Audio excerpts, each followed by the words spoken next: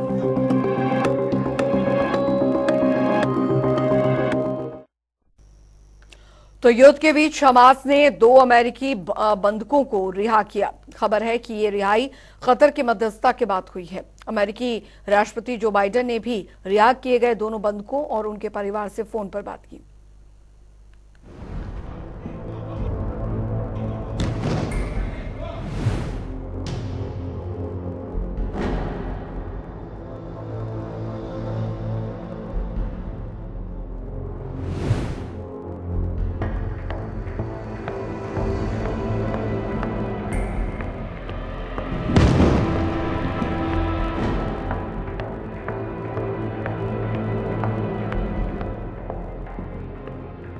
The times of Israel की report के अनुसार इजराइल हमास जंग के बीच हमास ने 2 अमेरिकी नागरिकों की रिहाई की है।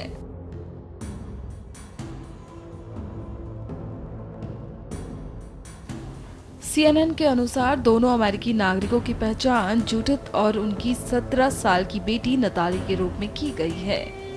अमेरिकी नागरिकों को सुरक्षित इजरायली सैनिकों को सौंप दिया गया है।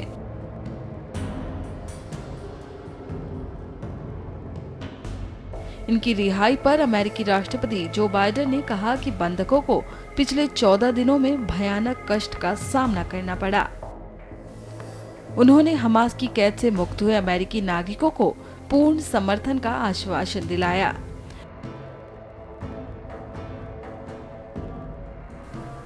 अमेरिकी राष्ट्रपति जो बाइडेन ने एक्स प्लेटफॉर्म पर लिखा, आज हमने इजराइल के खिलाफ भीषण आतंकवादी हमले के दौरान हमास द्वारा बंधक बनाए गए 2 अमेरिकियों की रिहाई सुनिश्चित कर ली है। हमारे साथी नागरिकों ने पिछले 14 दिनों में एक भयानक परीक्षा सहन की है और मुझे बहुत खुशी है कि वो जल्द ही अपने परिवार से मिलेंगे। जो बाइडेन का ये बयान इजरायली रक्षा बलों द्वारा 2 अमेरिकी नागरिकों की रिहाई की पुष्टि के बाद आया है। इन बंधकों की रिहाई के लिए अमेरिकी विदेश मंत्री एंटनी ब्लिंकन ने कतर सरकार को उनकी महत्वपूर्ण सहायता के लिए आभार व्यक्त किया है। साथ ही यूके के पीएम ऋषि सुनक ने 2 अमेरिकी बंधकों की रिहाई का स्वागत किया और कतर को उनके नेतृत्व के लिए धन्यवाद दिया। यूनाइटेड किंगडम के प्रधानमंत्री ऋषि सुनक ने एक्स प्लेटफॉर्म पर लिखा, मैं गाजा में 2 अमेरिकी बंधकों की रिहाई का स्वागत करता हूं और इस मुद्दे पर कतर के नेतृत्व के लिए उन्हें धन्यवाद करता हूं। मैंने आज अमीर तामीम बिन हमद के साथ बंधकों को मुक्त कराने के प्रयासों पर चर्चा की और हम सभी बंधकों की सुरक्षित घर वापसी सुनिश्चित करने के लिए कतर, इजराइल और अन्य के साथ अथक प्रयास करना जारी रखेंगे।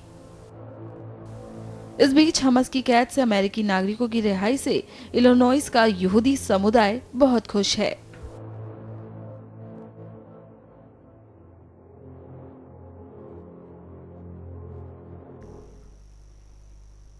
और चलिए इसी के साथ इस बुलेटिन में अभी के लिए फिलहाल इतना ही। वक्त एक छोटे से ब्रेक का।